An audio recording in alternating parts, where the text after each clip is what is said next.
We're live from New Delhi. You're watching DD India Newshour, India's voice to the world. I'm Lipakshi Khurana. Coming up in the next hour, Prime Minister Narendra Modi hosts German Chancellor Friedrich Merz in Gujarat. Two leaders visit Sabarmati Ashram and attend Kite Festival in Ahmedabad.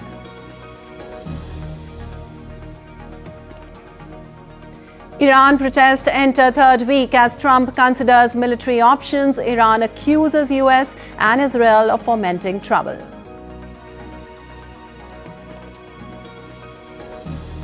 Wildfires in South Argentina rip through nearly 12,000 hectares of forest.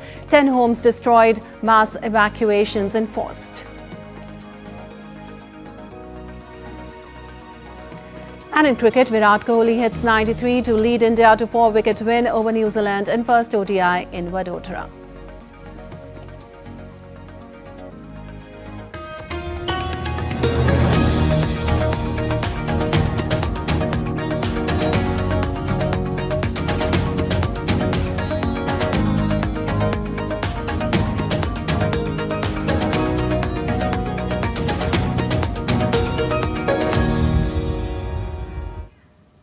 And on to the details now. Prime Minister Narendra Modi is visiting German Chancellor Friedrich Merz in Western Indian state of Gujarat today. Both leaders participated in the International Kite Festival 2026 held at the Sabarmati River front. Now, the event underscores the cultural and diplomatic significance of Chancellor Merz's visit to India.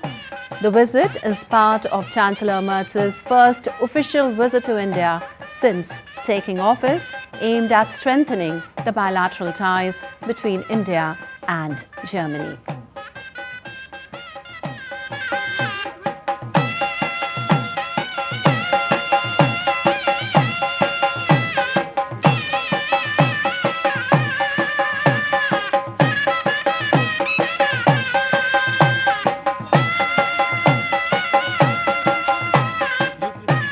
આપણા માનનીય પ્રધાનમંત્રી શ્રી અને આપણા અતિથિ માનનીય chancellor Frederick મર્ઝ નો આજની આ વેળા અત્યંત રંગીન કારણ કે અહીંયા માત્ર ગુજરાત જ નહીં પણ સમગ્ર ભારત જાણે ઊભું છે આવકારવા તેઓનું સ્વાગત કરવા તેઓનું અભિવાદન કરવા.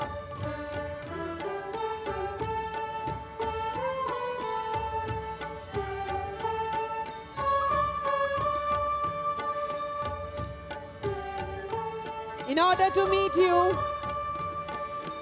our Honorable Prime Minister Sir, Shri Narendra Modi ji, and our Honorable guests, esteemed guests, our Chancellor Well, of as you're Germany, seeing, both the leaders, Friedrich Prime Minister Narendra Modi and German Chancellor Friedrich Merz, participated in the International Kite Festival 2026 held at the Sabarmati River front.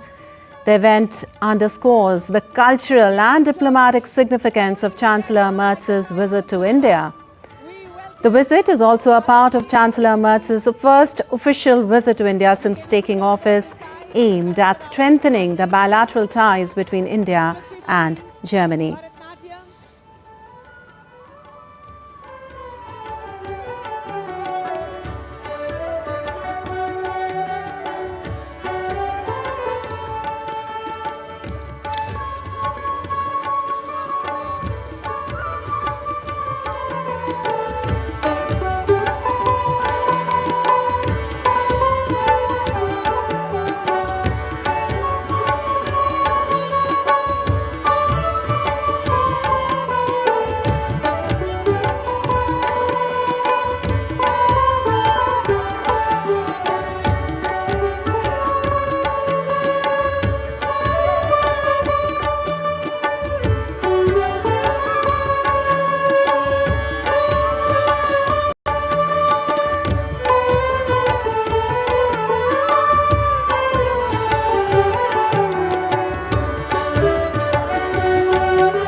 And DD India correspondent Tanvi Taneja spoke to a participant who came from Indonesia to take part in the International Kite Festival. Let's listen in. We're at the International Kite Festival here in Ahmedabad, and there are beautiful, beautiful kites. This one having, as Ellie from Indonesia says, is the big man here. Modi ji has been inscribed on this kite. Let's speak to Ellie. Ellie, you're from Indonesia. I make this kite for this festival. This is my traditional coat. This for every day. Usually, yes. Okay. I love your Prime Minister. Okay. So brilliant and.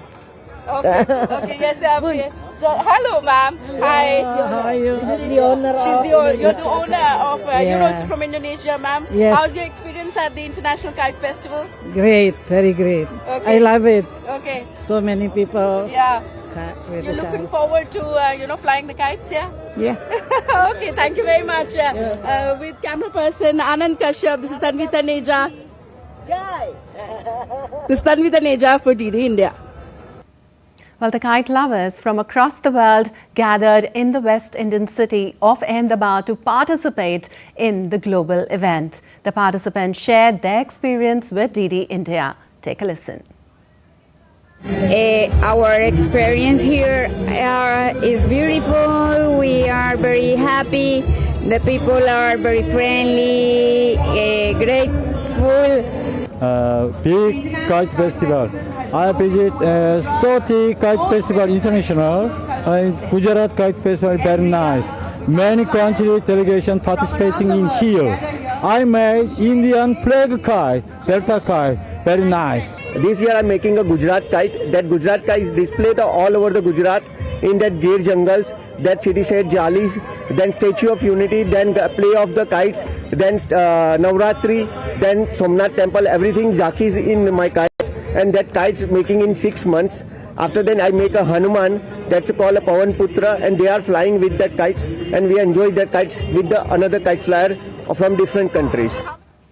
And earlier, the two leaders began their engagements with a visit to the iconic Sabarmati Ashram. The ashram, closely associated with Mahatma Gandhi, stands as a symbol of peace, non-violence and shared global values. India and Germany are celebrating 75 years of India-Germany diplomatic ties and 25 years of India-Germany strategic partnership.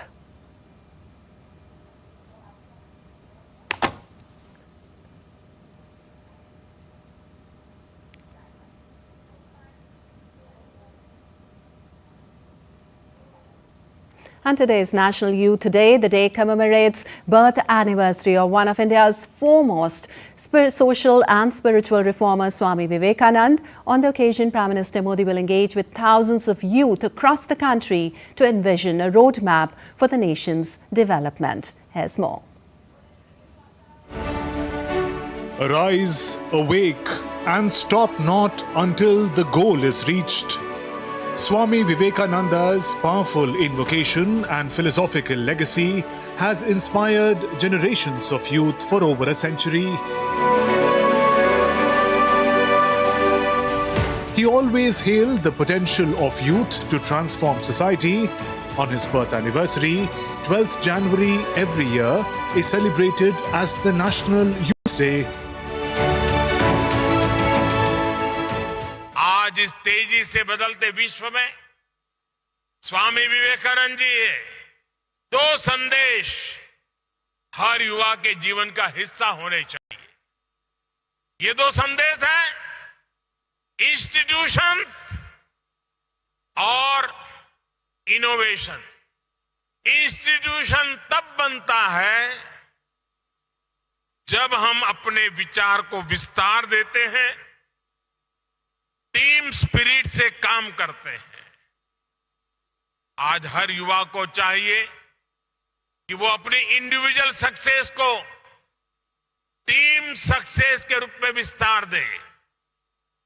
यही team spirit team India के रूप में विकसित भारत को आगे ले जाएगा। On the occasion of National Youth Day, Prime Minister Narendra Modi will participate in the concluding session of the Viksit Bharat Young Leaders Dialogue 2026 in New Delhi. Prime Minister will interact with around 3,000 youth from across the country, along with young delegates representing the international diaspora. Selected participants will make their final presentations to the Prime Minister across 10 thematic tracks, sharing youth-led perspectives and actionable ideas on key areas of national importance. Viksit Bharat Young Leaders Dialogue 2026 witnessed participation from over 50 lakh youth across the country. With Swami Vivekananda's inspiring legacy and unique demographic advantage of India, the youth hold the key to success and development of the nation and also play a greater role in global leadership. Shubhendu Ghosh for DD India. And President Draupadi Murmu and Prime Minister Narendra Modi paid tribute to Swami Vivekananda on the occasion of his 164th birth anniversary. Well, paying homage to the spiritual leader, President Draupadi Murmu in a social media post said, and I quote her, "I pay my humble tribute to Swami Vivekananda on his birth anniversary celebrated as National Youth Day. A timeless visionary and spiritual icon, he preached that inner strength and service to humanity were foundations of a meaningful life. He carried India's eternal wisdom to the world. Swamiji instilled national pride among Indians and inspired the youth to contribute to nation building. His teachings will continue to inspire humanity." Unquote.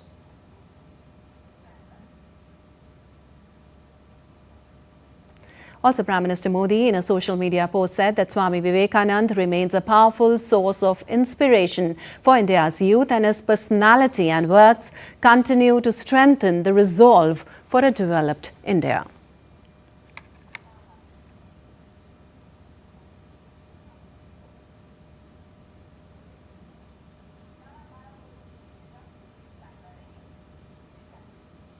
Also, India's Electronics and Information Technology Minister Ashwini Vaishnaw will participate in the Critical Minerals Ministerial meeting to be held on Monday in the United States. Minister Vaishnaw arrived in Washington, D.C. and emphasized that securing critical mineral supply chains is vital for India's goal of Viksit Bharat. Critical minerals such as lithium, cobalt, graphite, copper and rare earth elements are essential for clean energy technologies like solar panels, wind turbines, EVs and energy storage systems. To secure these resources, India launched the National Critical Mineral Mission, or the NCMM, in 2025 to ensure the long-term availability and processing.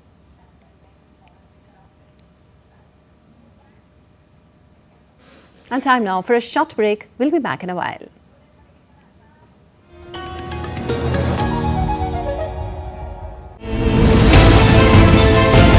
Geopolitics and trade deals. Economic challenges amid development. Hard work and the path to prosperity. It's the economy always. Between walkers, money is what money does and says. Supply creates its own demand. Between the bulls pulls and bears tears. When supply chains globalization and India rises to the podium. We'll get you centered with the Economic Brief at 8 p.m. every Thursday on DD India.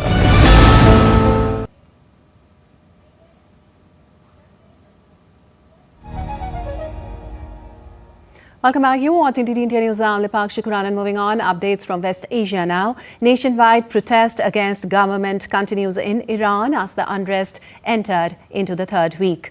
The protest began on December 28th as demonstrations against soaring inflation and economic hardship, but soon escalated into tense nationwide unrest marked by violent clashes between protesters and security forces. Also, the Iranian government on Sunday declared 3 days of national mourning for martyrs, including members of the security forces killed in 2 weeks of protest. Iranian state TV broadcast funeral processions in western cities, including Gatsaran and Yasuj, for security personnel killed in the protest. Meanwhile, US President Donald Trump on Sunday said that Iran's leadership had called seeking to negotiate on nuclear after his warning of military action amid mass anti-government protest in the Islamic Republic. Iran called to negotiate. Yesterday, the leaders of Iran called they want to negotiate. I think they're tired of being beat up by the United States.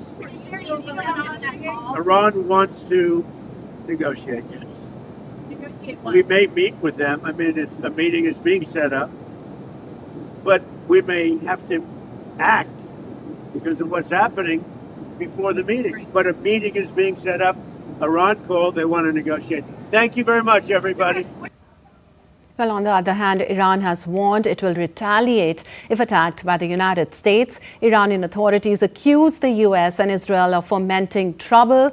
The state television reported that government called for nationwide marches on Monday. President Masoud Pezeshkian urged people to take part in a national resistance march to denounce the violence.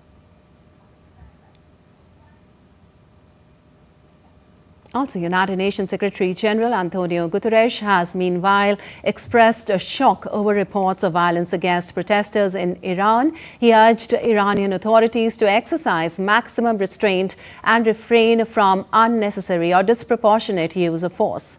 He also urged steps that enable access to information in the country, including restoring communications.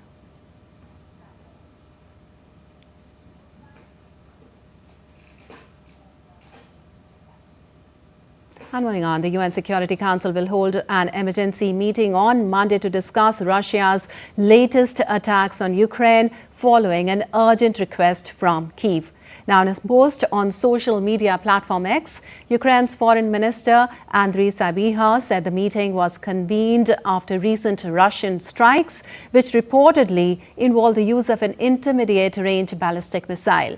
Now, Sybiha added that the emergency session will focus on what Ukraine has described as Russia's serious violations of the United Nations Charter. He urged the Council to demand an immediate end to hostilities, ensure the protection of civilians, and reaffirm unwavering support for Ukraine's sovereignty and territorial integrity. Also, US President Donald Trump has urged Cuba to make a deal or face unspecified consequences, warning that the flow of Venezuelan oil and money to Havana would stop now that Maduro was gone. Trump said on Sunday morning on his Truth Social platform, and I'll quote, "There will be no more oil or money going to Cuba. I strongly suggest they make a deal before it is too late," unquote. He also said Cuba lived for many years on large amounts of oil and money from Venezuela. In return, Cuba provided security services for the last two Venezuelan dictators, but not anymore. Also, the social media post drew an angry retort from Cuban President Miguel Diaz-Canel, who said no one would tell his country what to do, while Cuba's foreign minister responded by saying his nation retained the right to import fuel without interference. Meanwhile, Venezuela's government, in a statement, called for political and diplomatic dialogue between Washington and Havana.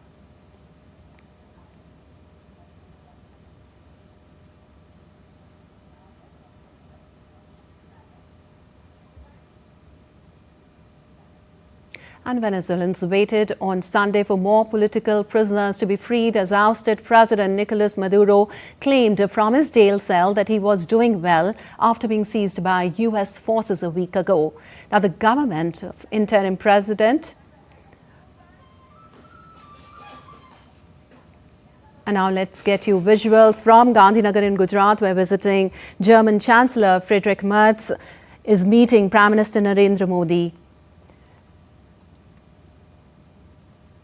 The important discussions will focus on enhancing cooperation in trade and investment, technology, education, skilling and mobility, while also advancing collaboration in defense and security, science, innovation and research, green and sustainable development, and people-to-people ties.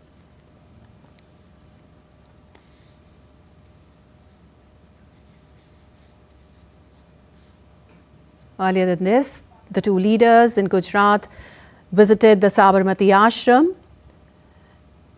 and later subsequently participated in the International Kite Festival at the Sabarmati riverfront.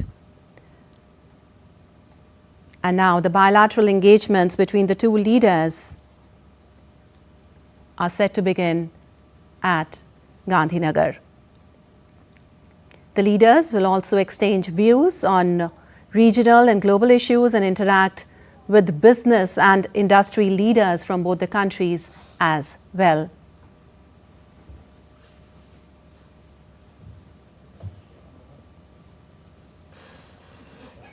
In fact, last year in November, Prime Minister Modi had met Chancellor Merz on the sidelines of the G20 summit in South Africa.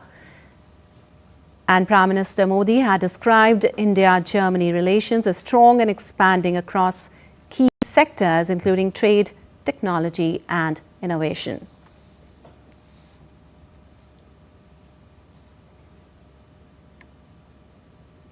Up on your screens, you can see the talks going on right now. And during the talks, Prime Minister Modi and Merz are expected to review the progress achieved under the India-German strategic partnership and explore ways to further intensify cooperation across key sectors. Now, the key sectors include trade and investment, technology, education, skilling and mobility, as well as collaboration in defense and security, also science, innovation and research, green and sustainable development, and people-to-people exchanges as well. The two leaders are also expected to exchange views on regional and global issues of mutual interest and are expected to engage with business and industry leaders from both the countries as well.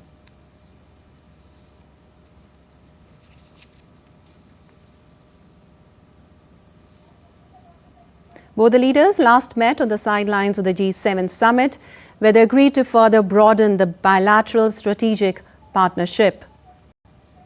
And during that interaction, Prime Minister Modi had invited the German leader to pay an official visit to India, leading to the current trip.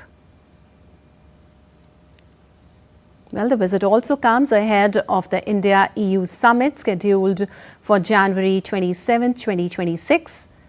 And Germany remains a key partner for India within the European Union, especially in manufacturing, clean energy and defense cooperation.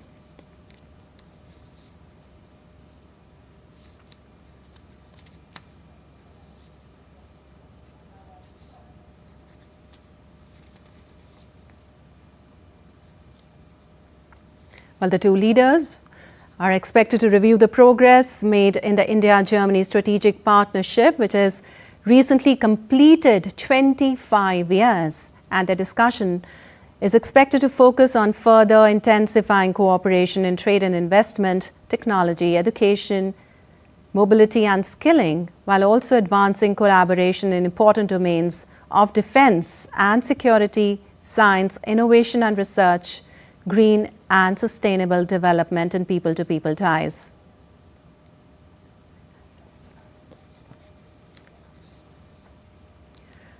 All right, we have our correspondent Tanvi Taneja joining us from there. Well, Tanvi, tell us what's going on right now as the talks have begun. What all is expected? Yes, it has been a very vibrant day here in the heritage city of Ahmedabad. Prime Minister Narendra Modi and German Chancellor Friedrich Merz visited the Sabarmati Ashram in the morning, paid homage to Mahatma Gandhi, and after paying tributes to the father of the nation at the historic ashram, both the leaders reached the Sabarmati riverfront to inaugurate the International Kite Festival. And now the highlight of the day is the bilateral engagements currently going on at the Mahatma Mandir Convention Center in Gandhinagar. Both leaders are reviewing the progress made in the India-Germany strategic partnership, which has recently completed 25 years. And following this, there will be delegation-level talks between the two countries at the Mahatma Mandir, followed by a joint press statement. So we will all stand by for those the joint statement. Of course, throughout city All right, in Ahmedabad. we are showing our viewers the visuals of the delegation level talks going on between both the leaders, both the countries right now, as India and Germany celebrate 70 years of diplomatic relations today. Yes, Tanvi, go on. Yes, so as I was telling you, there are different motifs of German Chancellor Friedrich Merz atop many buildings there in the city. There are it's written in German, "Welcome in, Chancellor." So yes, it's a vibrant atmosphere here, and at the delegation level talks, well, just like I told you, there will be talk of the progress made between furthering the India-Germany strategic partnership. The idea is to further the partnership in areas of defense, science and technology, maritime exploration, and so on. Also, the fact that the German Chancellor chose India as his first stopover in Asia speaks a lot about the strategic partnership between the two countries. What we are expecting is a few MOUs to be signed after this delegation level talks. Earlier we saw in the day Prime Minister Modi gave a grand welcome to German Chancellor at the Kite Festival also, and at the Kite Festival we saw a great bonhomie between the two leaders. There was a grand symphony presented to the German Chancellor, where 108 musicians here played the German tunes along with the Indian patriotic tunes along the Sabarmati riverfront. So Ahmedabad is one of the highlights of German Chancellor's visit to India. Of course, like I mentioned, it's the official visit of German Chancellor, first official visit to India since taking office. Both leaders are going to review the bilateral ties, strengthening them further. Both the countries are marking 75 years of diplomatic relations, 25 years of the India-Germany strategic partnership. It's a two-day official visit for the Chancellor, and he has come here at the invitation of Prime Minister Narendra Modi. Both the leaders are holding these bilateral engagements, as we are seeing on our screen. So the discussion will focus on intensifying cooperation in trade and investment, technology, education, skilling, mobility, while advancing collaboration in key areas, like I told you, in defense, security, science and innovation, research, green energy, sustainable development, and people-to-people ties. Issues of regional and global importance are definitely going to come up in the discussions.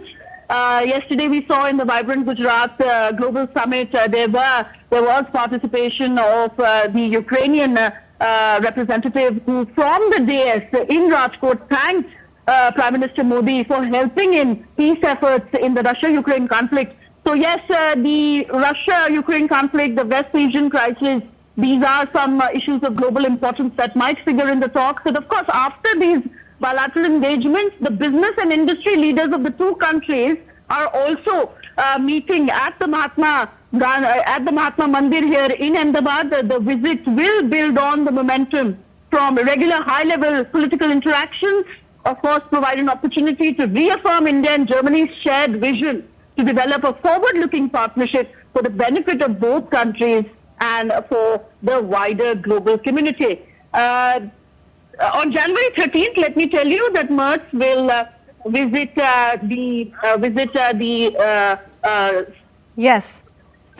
Bangalore, and further engagements are planned there as well. All right. Tanvi, also how important is the 25-year milestone of the India-Germany strategic partnership in shaping particularly today's discussions? Yes, so Prime Minister Narendra Modi and Chancellor Merz last held discussions on the sidelines of the G7 summit in Canada, where the two leaders agreed to further broaden the bilateral strategic partnership. 25 years is a significant milestone. German economy currently is seeing signs of slow recovery, but it is making progress, and the momentum in talks that is expected from both sides will give greater benefit to both economies, both Indian economy and the German economy. As I told you, business leaders of both countries are here. There is going to be significant collaboration in areas of research and development, green and sustainable development, innovation, science, and of course, 25th anniversary was a perfect occasion for German Chancellor's visit to Ahmedabad and Bangalore. I must also tell you, I was there earlier in the Kite Festival. There was a significant German presence from the Kite delegation as well. So German delegates contacted when the German Chancellor was on the car, seeing these and flying, trying a hand at the kites. The German team also interacted with the Chancellor, and when I spoke to them, they spoke of the vibrant and robust people-to-people ties between the two countries. Some of the expats here also said that the Kite Festival of Gujarat is one of the most endearing ones for them. They look forward to coming here, participating, and of course the whole day here in Ahmedabad and in many other cities of Gujarat, Rajkot, Surat, people are going to enjoy this great economy, and it will provide a perfect backdrop for the German Chancellor to get a glimpse of the festive Indian spirit, Litakshi. All right. Thank you so much, Tanvi, for all those details from Ahmedabad. And we're getting you visuals from Ahmedabad, where Chancellor Merz's first official visit to India. And right now, the delegation-level talks are going on between both the countries.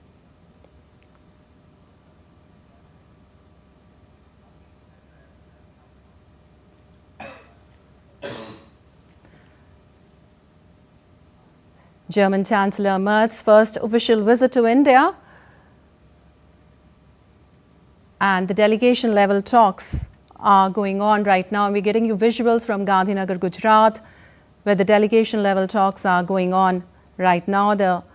Earlier than this, the International Kite Flying Festival was also attended by both the leaders. And earlier than that in the morning, both the leaders had also attended the Sabarmati Ashram. And later, we will also get the press statements from both the leaders after the delegation-level talks.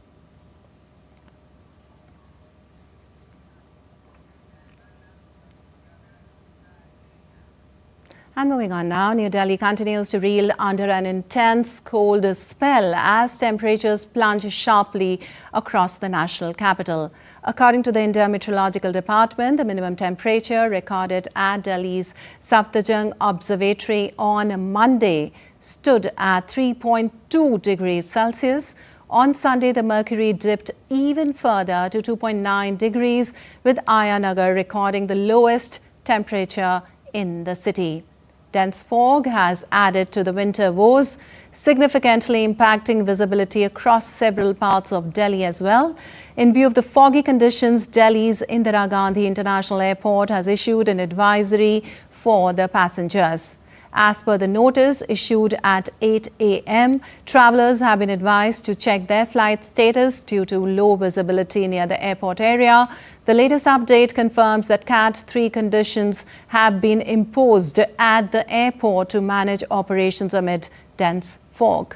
Meanwhile, as the biting cold grips the capital, air quality continues to remain a concern. According to data released by the Central Pollution Control Board, Delhi's air quality index stood at 298, falling in the poor category as of Monday morning at 10 a.m. Well, the authorities have also advised residents to take necessary precautions as cold, fog and pollution continue to affect daily life in the national capital. Meanwhile, the Met Department has issued alerts for several states, warning that the combination of severe cold wave conditions and dense to very dense fog will continue to disrupt daily life across the northwest. Some places in Himachal Pradesh, Jammu and Kashmir and Uttarakhand also recorded temperatures below 0 degrees Celsius, and the mercury hovered close to the freezing point in Punjab and Haryana as well. While Kashmir continued to be in the grip of Chilai Kalan, 40 days of extreme cold with Srinagar at minus 5.2 degrees Celsius. Well, the Met Department has also forecast a red alert of severe cold wave along with dense fog for West and East Rajasthan. And amid all this, ice skating enthusiasts in Shimla are celebrating the reopening of the iconic open-air ice skating rink, one of Asia's oldest and historic landmark of Himachal Pradesh. Here's more.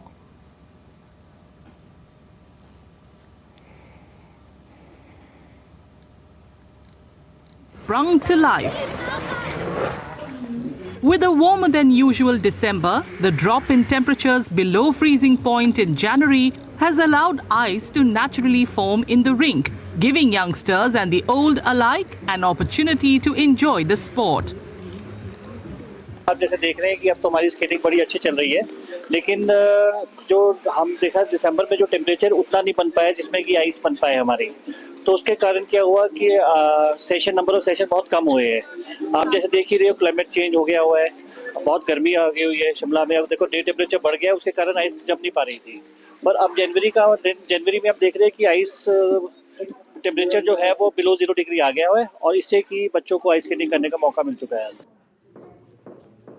For many skating enthusiasts, the ice rink is a place to not just engage in some physical activity, but also utilize their time productively.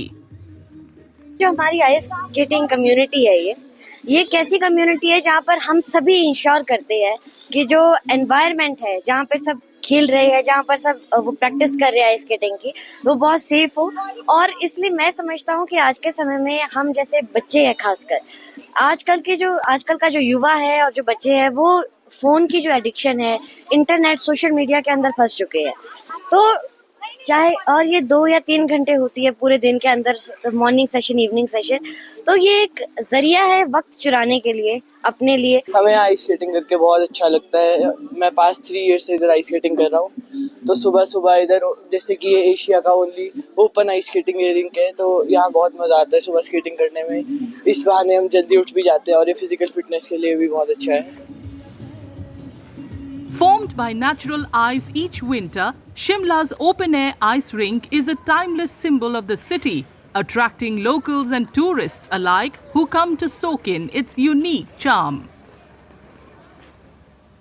And Kolkata turned back the clock as vintage elegance rolled onto the streets with the 55th Statesman Vintage and Classic Car Rally.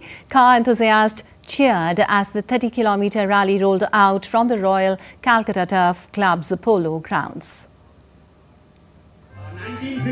It was yesterday once more on Sunday morning when old world cars came out for the 55th Statesman Vintage and Classic Car Rally in Kolkata. The 30-kilometre rally was flagged off from the city's Royal Calcutta Turf Club's polo grounds amid cheers of car enthusiasts.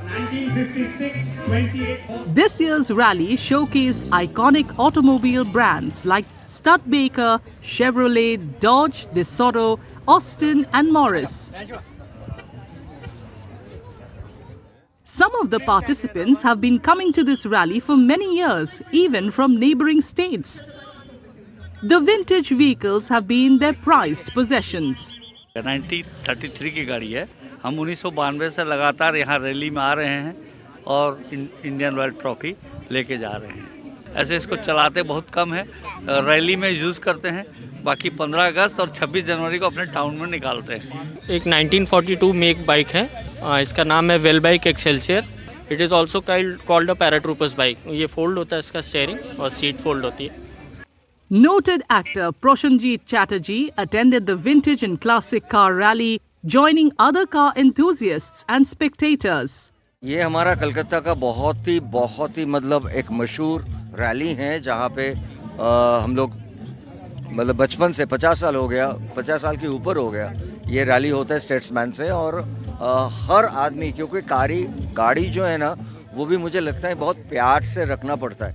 गाड़ी का एक अलग emotions हैं और ये सब बहुत ही पुराने, मतलब 50 साल 40 साल वो गाड़ी को मेंटेन करके रखना, टेक्नोलॉजी। तो ये जो गाड़ी जो हमारे इस विंटेज में आ रहा है, रैली पे जो आ रहा है ना, हर आदमी का, उसका भी आप देखिएगा कि वो जनरेशन के बाद जनरेशन वो गाड़ी को संभाल के रखते हैं। Initiated in the year 1968, this annual carnival of vintage vehicles is a popular event in Kolkata's calendar. With this event, the celebration of Kolkata's automobile heritage keeps crossing time frames year after year.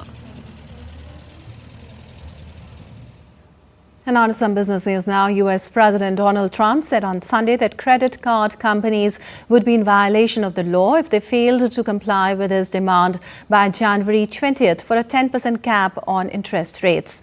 On January 10th, Trump called for a one-year cap on credit card interest rates at 10% to take effect from January 20th, 2026. He positioned the proposal as a consumer protection measure aimed at reducing the burden of high credit card borrowing cost. Trump strongly criticized issuers that routinely charge annual percentage rates of 20 to 30% or even higher.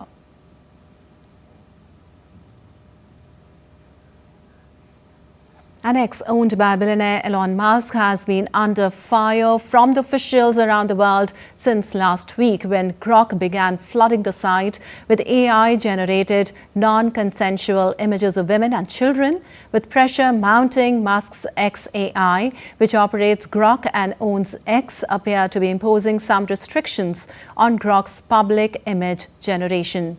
Now, Musk has responded with laugh cry emojis to AI-altered photographs of prominent people.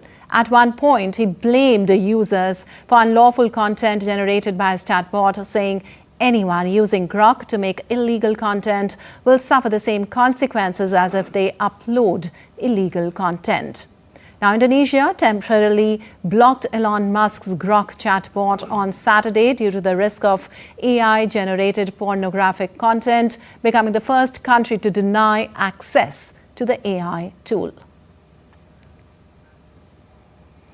And U.S. Federal Reserve Chair Jerome Powell said on Sunday that the Trump administration had threatened him with a criminal indictment and grand jury subpoenas over congressional testimony he gave last summer regarding a Fed building renovation project.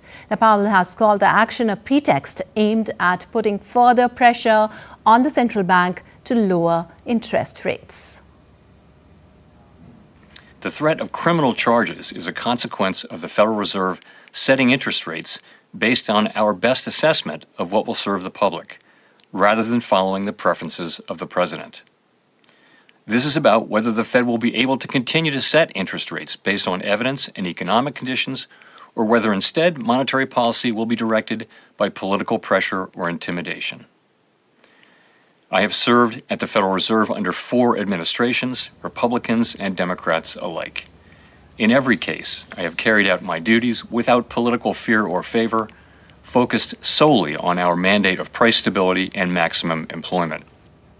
And still to come, indeed, India Newshour. Barcelona edged past Real Madrid in a 5-goal thriller to win back-to-back Spanish Super Cup finals in Jeddah, Saudi Arabia. And stay with us for a quick sneak peek into the traditional Afro-Brazilian festival running through the streets of Brazil.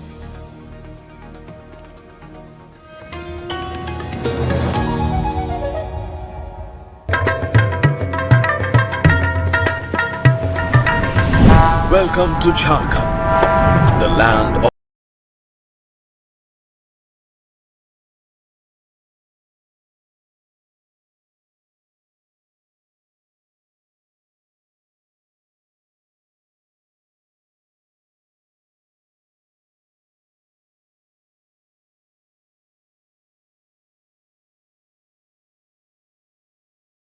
forests.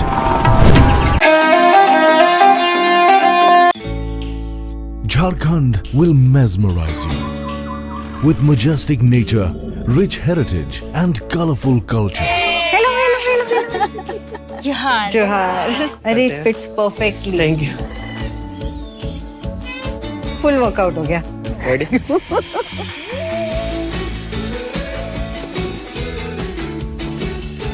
Postcards from Jharkhand on National Geographic.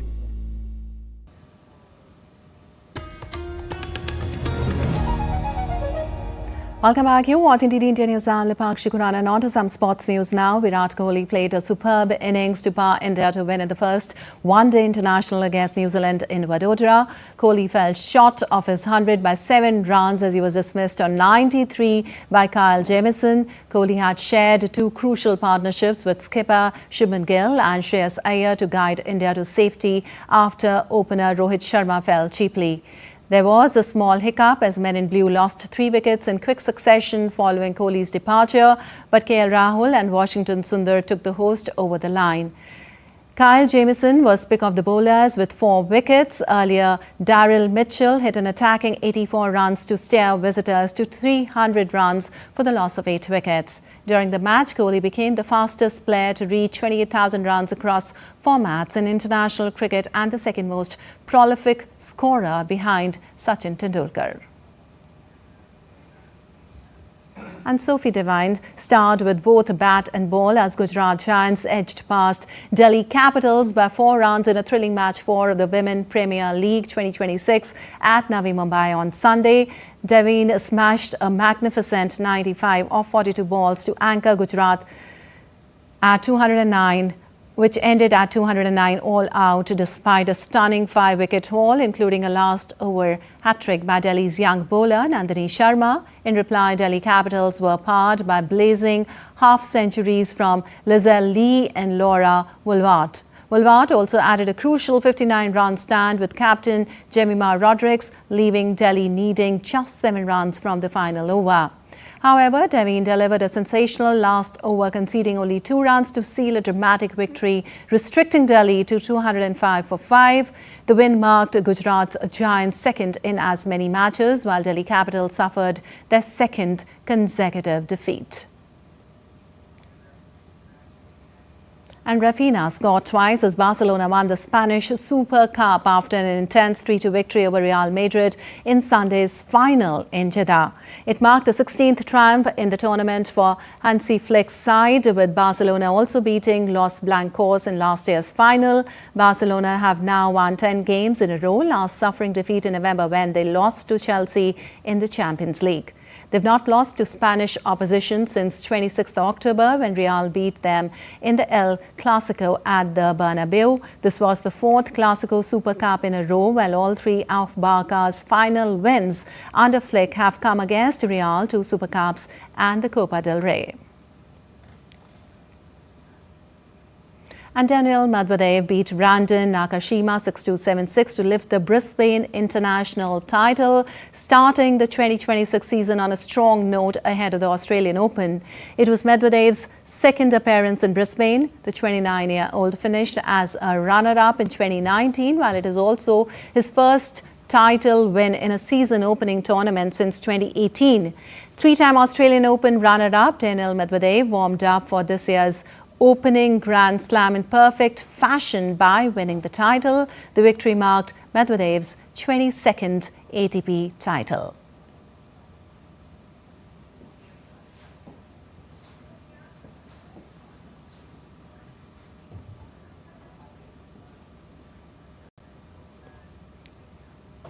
A top-ranked Carlos Alcaraz and Jannik Sinner arrived in Melbourne to begin preparations for the Australian Open. The pair and their respective teams had flown in together on the same plane following an exhibition in Incheon, South Korea, where Alcaraz got the better of Sinner.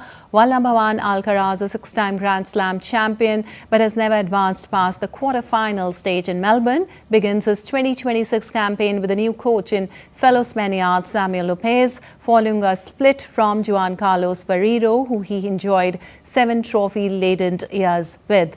World number 2, Sinner, meanwhile, will be aiming to defend his Australian Open title for the 3rd straight year, following the Italians' successes in 2024 and 2025.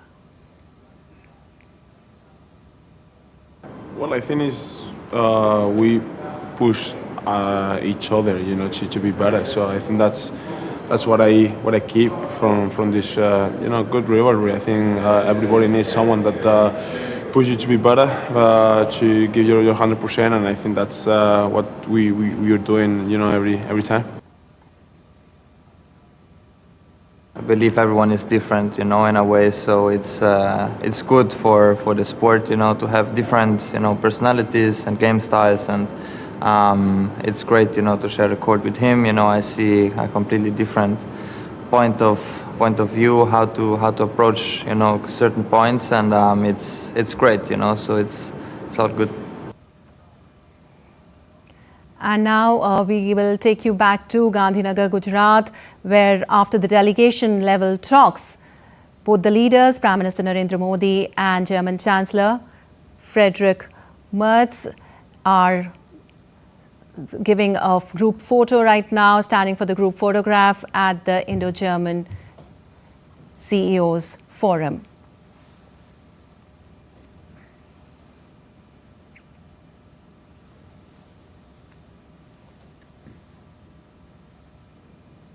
After the delegation level talks, both the leaders posing for the photograph at the Indo-German CEOs Forum in Gandhinagar, Gujarat, celebrating 25 years of the India-Germany strategic partnership. Well, the discussions focused on enhancing cooperation in trade and investment, technology, education, skilling and mobility, while also advancing collaboration in defense and security, science, innovation and research, green and sustainable development, and people-to-people ties.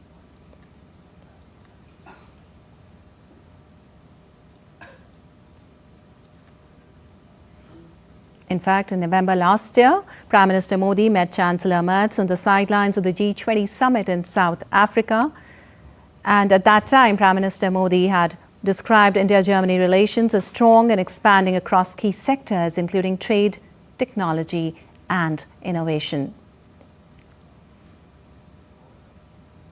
Well, the leaders also exchanged views on regional and global issues and interacted with business and industry leaders from both the countries during the delegation level talks.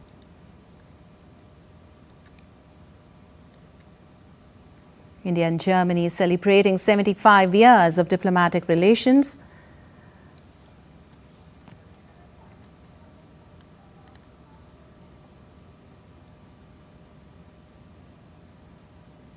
Well, the big areas under discussion include science, innovation and research, green and sustainable development, people-to-people ties, among others.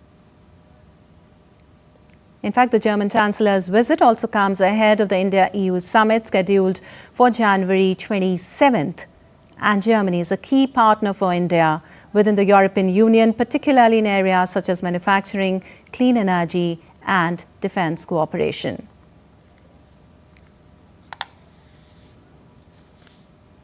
The day's engagement today began this morning in Ahmedabad with a strong dose of symbolism and cultural diplomacy.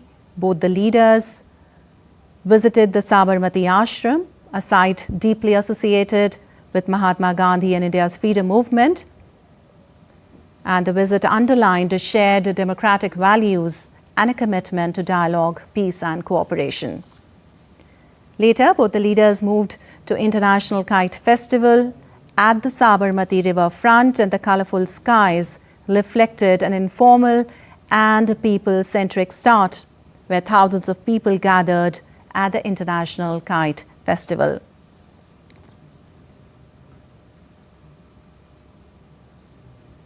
In fact, the presence of the German Chancellor at this cultural event also signaled the importance both sides place on people-to-people ties and soft diplomacy as well.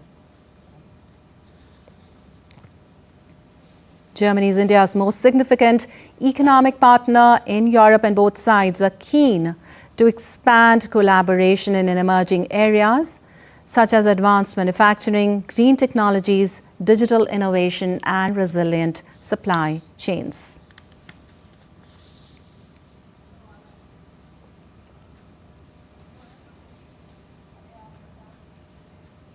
both the leaders posing at the India-Germany CEO Forum right now up on your screens.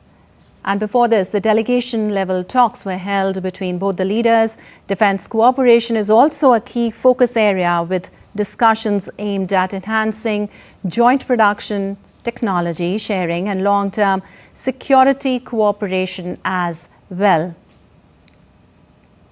At the same time, migration and mobility, especially in skilled sectors, are likely to feature prominently, reflecting Germany's interest in Indian talent and India's push for global workforce opportunities as well.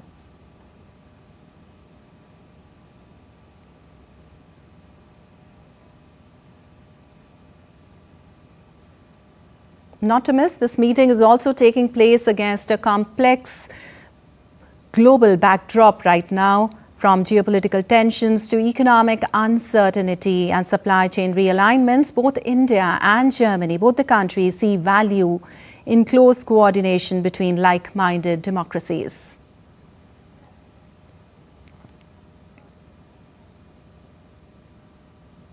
There is an effort to chart a forward-looking roadmap for the next phase of India-Germany relations, which are expected, of course, to touch a new high.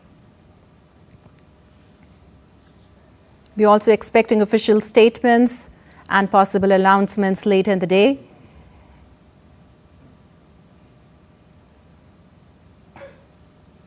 And India-Germany CEOs Forum right now, both the leaders posing for the photographs at the forum.